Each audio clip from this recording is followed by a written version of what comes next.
When you're looking for build synergies, the most expensive unique items in Path of Exile are often the first ones that come to mind.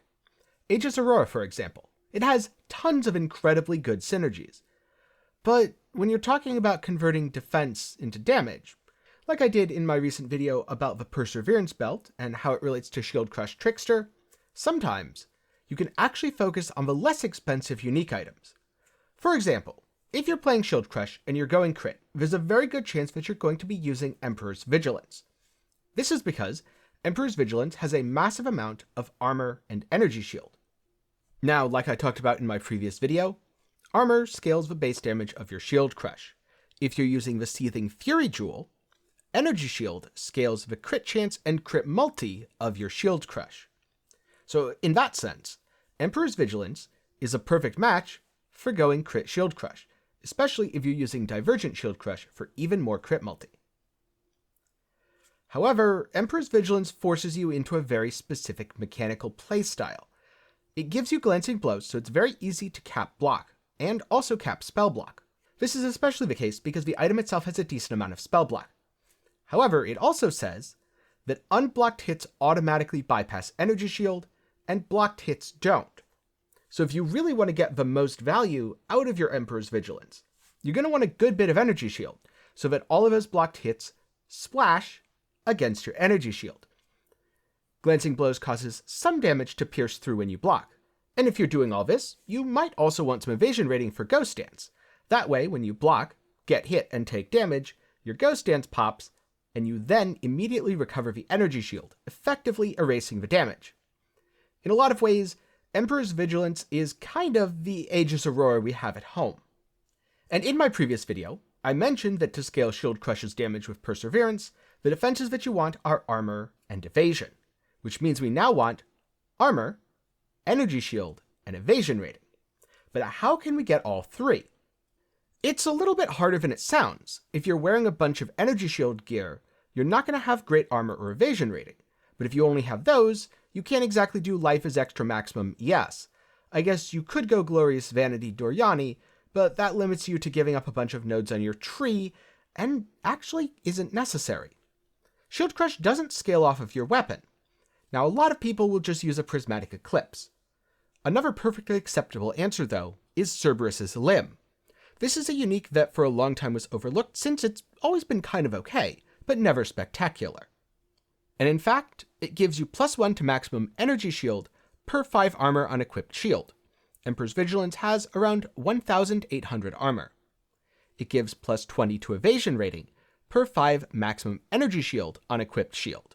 And Emperor's Vigilance gets up to around 400 energy shield. So Emperor's Vigilance, with Cerberus's Limb, now gives you around 1,600 base evasion rating and 360 base energy shield, which will go quite a long way if you're scaling those stats anyway. But more about how you might scale those in a little bit. For now, this leaves us with one other problem. Cerberus's Limb is a spellcaster weapon, so it has spell damage on it. But why not leverage that to turn it into an advantage? Crown of Eyes is another relatively cheap unique. It gives energy shield, which this build needs, and it causes spell damage to apply to attack damage at 150% of a value. So your Cerberus's Limb now has 150% increased attack damage. You can even get a little bit more spell damage from a mastery that gives you spell damage based on spell block, which will again be applied to attack damage at 150% of a value. It should be noted, you don't absolutely have to use Emperor's Vigilance for Crown of Eyes and Cerberus's Limb to work. In fact, you're perfectly fine using any old armor-based shield, and you'll get an absolutely massive amount of ES. Let's say you have 2,200 armor. Well, that's 440 base ES, which again will scale up pretty well. Another great thing about both of these is they're cheap uniques, which means you can corrupt them. Need some power charges? Then just corrupt your Cerberus's Limb. Want AoE for better clear?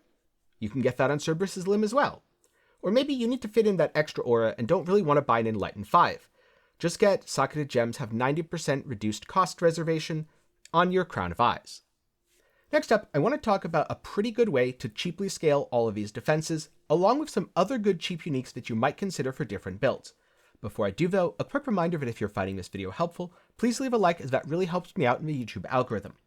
For more content, such as a build showcase of my Shield Crush Trickster, then get subscribed and ring that bell to be notified whenever I upload. Or for more content right now, you can click through the card after you finish watching this video. I'll have several other resources, including a video on my second channel, 10 Gaming Thoughts, where I talk about gaming news, game reviews, and much more. A special thanks to my patrons and channel members for making videos just like this one possible. More about how you can support at the end. So if we talk about scaling damage, one of the best ways to do this is by scaling defenses. And if we want to scale our defenses even harder, while also scaling our damage, you can use a Skin of a Loyal or Skin of a Lords. 100% global defenses is effectively 100% increased armor, evasion, and energy shield, which is especially effective on a build like this that scales armor, evasion, and energy shield. Furthermore, you can get plus to level of socketed gems, and Shield Crush scales very well off of gem levels. In fact, if you can get Shield Crush to level 24, it gains additional scaling based on the shield's armor, which is incredibly effective. Plus, you'll be able to grab a keystone which you might not normally have access to, such as Magebane or Divine Shield. Do be warned, you can't change your colors on these, so you'll have to buy one with the correct colors beforehand, but if you're able to, they're a great choice and don't tend to cost all that much. Sure, if you want to get a really good one, it might be expensive, but any old Skin of a Loyal with the right colors, or any old Skin of a Lords with a non-detrimental keystone, can often be as little as 40 or 50 chaos. Of course, depending on the build you're looking for and the prices, this will vary a bit. So always do your research before going out to buy something. But what are some other cheap uniques that offer a lot of power for the cost? One that comes to mind, which was buffed this league, is Singularity. Singularity now gives 100% increased damage with hits and ailments against hindered enemies. This is actually a really great starting weapon. Hinder is a good defensive layer that will slow a lot of enemies down. And getting a large damage bonus on top of your defensive bonus is kind of like getting free Temporal Chain's Blasphemy, or maybe Temporal Chain's Curse on Hit, without having to worry about curse limits. And it also does full effect against bosses. Plus, the damage isn't bad either until you can afford something like a +2 Spell Gems weapon. On the other hand, maybe you're playing a Fizz build and want to go cold conversion, in which case the newly buffed Hrimsar are absolutely spectacular. 100% of damage converted to cold, and hey, they have enough reflect on them that if you're able to use them at a low enough level, you put them on and watch Hillock literally explode. Speaking of literal explosions, Obliteration has always been a great item for enabling that, and recently it got buffed. So now you get juicy old Chaos Pops based on the enemy's HP, in addition to a large amount of Fizz as extra. If I wasn't using Brutality on this build, I could certainly accelerate the clear by quite a lot by going in Obliteration and adding pops while clearing, then weapon swapping to something like Cerberus' Limb for a single target boss. Now I know there's a lot of discussion about the change to the Mana Mastery at the start of 3.19, and if you're still wondering, how do I fit that one extra aura for my build? Well, a corruption on a helmet, like I did with a Crown of Eyes, could be a way to do it. Alternatively, though, you could instead do something like wear an Alpha's Howl. Alpha's Howl is a great generic item since it gives you a lot of mana reservation efficiency. It might not beat an Essence-rolled Eldritch Influence helmet, but it's certainly a lot cheaper and a lot easier to get, especially early League. And then finally, an item that you should always consider is Conqueror's Efficiency. It's not necessarily the perfect item, but it does a lot of things really well. And it's something that everyone has access to, because you'll get it through a quest in the storyline as you level. So if you need just a little bit more mana cost reduction, a little bit of skill duration, maybe a little bit more reservation to fit that last aura in, consider something like Conqueror's Efficiency, either temporarily or maybe even permanently. But now I'm curious, what other cheap uniques would you recommend to players in Path of Exile? What items will you absolutely not be able to go without? Let me know some of your thoughts down in the comments below, along with what sort of builds or synergies they work well with. A special thanks to my patrons and YouTube channel members. Your support helps keep me independent and allows me to turn down things like sketchy mobile game sponsorships. You can do so for as low as $1 a month over on Patreon, or if you want to support me completely for free, then you can join the community by hopping into my Discord, link below. If you want more content, check out my second channel, 10 Gaming Thoughts.